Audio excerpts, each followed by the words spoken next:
महान संतों को समझाते हुए कि मानव अगर दो अतियों को त्याग देगा तो जीवन में सफलता प्राप्त करेगा।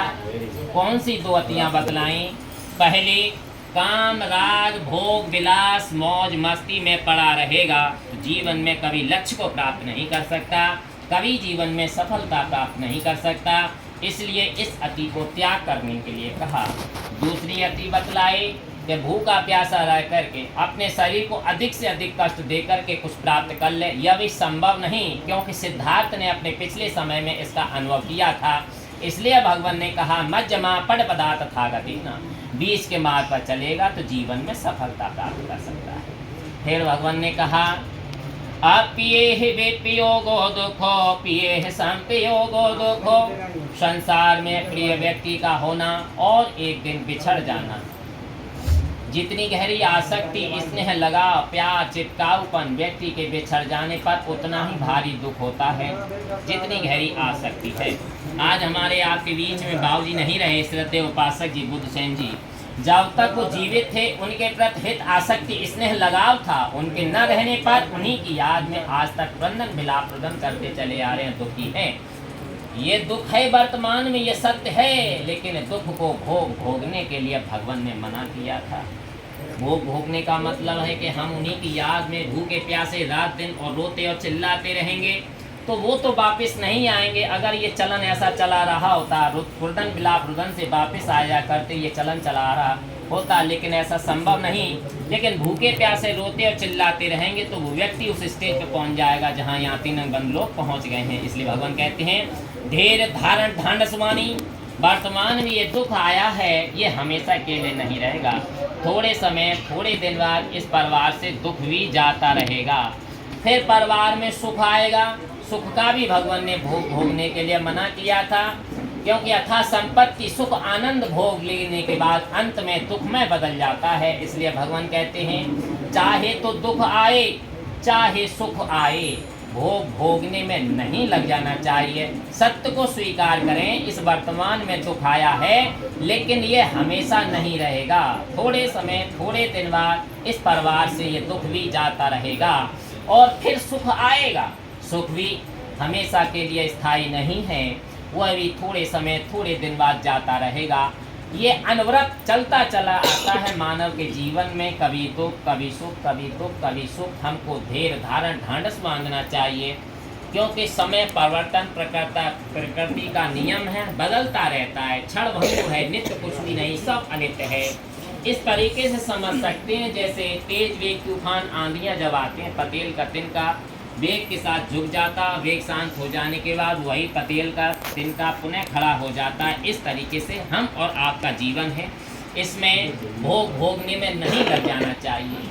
भगवान ने अपने जीवन काल में यथा स्थिति को देख करके अनियंत्र उदाहरण दिए थे। भगवान कहते हैं कि जितनी जल्दी हो सके मानव अपने पापों को त्याग करके कुशल कर्मों का संचय करता है, पुण्य का संवर्धन करता है, तो ऐसे मानव जीवन में अच्छी तरीके से अपने जीवन को व्यतीत करेगा, दुख और कष्ट नहीं आएंगे। अगर मानव अकुशल कर्म करता है, पुण्य का संवर्धन नहीं करता, अच्छे कार्य नहीं करता, पाप में रत रहता है, तो ऐसे मानव दुख और कष्ट भोगेगा। यह बदल नहीं सकता, क्योंकि जैसा पाप करेगा कष्ट स्वयं उसको भुगतना पड़ता है। तो संक्षिप्त समझ लें, पाली को ना समझते हो हिंदी में ही समझें। भगवान कहते हैं अगर किसी व्यक्ति के मन में लालच जाग जाता है, कम समय में अधिक धन अर्जित करने का पाप कर्म जाग जाता है, वो पापों पर पाप करता चला जाता है, पापों का संवर्धन करता है, पापों को एकत्रित कर लेता है। जैसे आज की भाषा में समझ सकते हैं, पापों का घड़ा भर लेता है।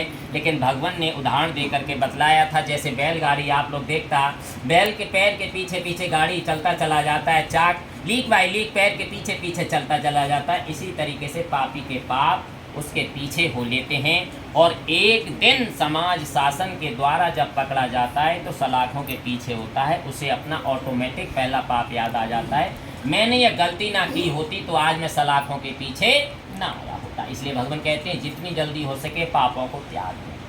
भगवान कहते हैं कि जितनी जल्दी हो सके पापों को त्याग करके अपने मन चित्त को अच्छे कार्यों में लगाता है, पुण्य का संवर्धन करता है, किसी का अनिष्ट नहीं चाहता, सबका भलाई वाला चाहता है। ऐसा मानव अपने पुण्य को संवर्धन करता है, पुण्य को एकत्रित करता है, पुण्य को इकट्ठा करता है।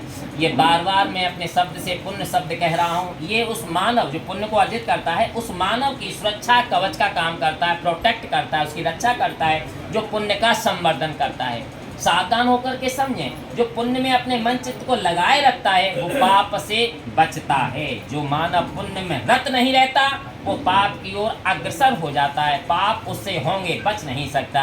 इसलिए भगवान कहते हैं जितनी जल्दी हो सके मानव पापों को त्याग करके पुण्यों का संवर्धन करे, और इस तरीके से उसके पुण्य उसके पीछे हो लेते हैं जैसे उसकी स्वयं की छाया कभी नहीं साथ छोड़ने वाली, उसकी सुरक्षा और कवच का काम करता है। आप लोगों को अच्छी तरीके से समझने के लिए पुण्य जो हम कह रहे हैं मानव की सुरक्षा कवच कैसे करता है, इसको एक उदाहरण से समझ लेंगे। पुराने समय में हमारी माताएं बहनें दाल को जब पकाया करती थीं तो 3-4 घंटे के लिए भिगोने के लिए रख दिया करती थी, उसके बाद पकने के लिए रखती थी। लेकिन आज शॉर्ट टेक्निक अपना लिया गया है, तत्काल धोया, कुकर में रखा, बना के लिए रख दिया। वो सड़ता है, फटता है, उसके अंदर पौष्टिक तत्व तो सब नष्ट हो जाते हैं, शरीर को नहीं रखता, भूख की पीड़ा को समन करता है लेकिन शरीर को यूनिटी पावर वो नहीं दे सकता।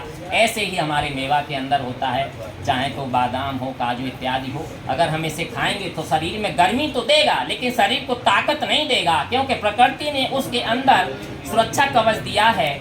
क्योंकि शाम को अगर हम भिगोने के लिए रख देंगे और वो सुरक्षा कवच भीगने के कारण छीण हो जाएगा, टूट जाएगा, पौष्टिक तत्व उसमें भरपूर हो जाएंगे और मानव उसे ग्रहण करेगा तो उसके शरीर को लगेगा। इसी तरीके से पुण्य जो मानव इकट्ठा करता है वो पुण्य उसकी सुरक्षा और कवच का काम करता है। एक उदाहरण से और समझ लें अच्छी तरीके से। कभी कभी बड़ी बड़ी घटनाएं हो जाती हैं और गाड़ियां चकनाचूर हो जाती हैं, व्यक्ति बच जाता है तो पड़ोसी हितैषी खड़े होते हैं तो क्या कहते हैं, देखो भगवान की निगाह सूदी, बच गया, है ना। ऐसा नहीं है, उस मानव के पुण्य के ऊपर डिपेंड करता है, उसके पुण्य कैसे हैं। अगर पुण्य सही हैं, अच्छे पुण्य संवर्धन है तो इसकी सुरक्षा कवच का काम करेगा। अगर उसके स्वयं के पुण्य नहीं है तो अकाल मृत्यु का कारक भी बन सकता है। इसलिए जितनी जल्दी हो सके पापों को त्याग करके हम सबको पुण्य का संचय करते रहना चाहिए। भगवान ने अपने जीवन काल में अनंत उदाहरण दिए थे। एक उदाहरण और देखें, भगवान तथागत गौतम बुद्ध के काल का। श्रावस्ती घनी आबादी हुआ करता था, एक परिवार में बच्ची का जन्म होता है और उधर बागवानी का काम हुआ करता था। माली काम करने के लिए आया जाया करता था। माली के यहाँ पुत्र रत्न की प्राप्ति होती है। माली का बच्चा भी धीरे धीरे बड़ा होने लगता है, हाथ काम बटाने के उद्देश्य से साथ आना चालू हो जाता है। उधर सेठ की पुत्री भी धीरे धीरे बड़ी होने लगती है।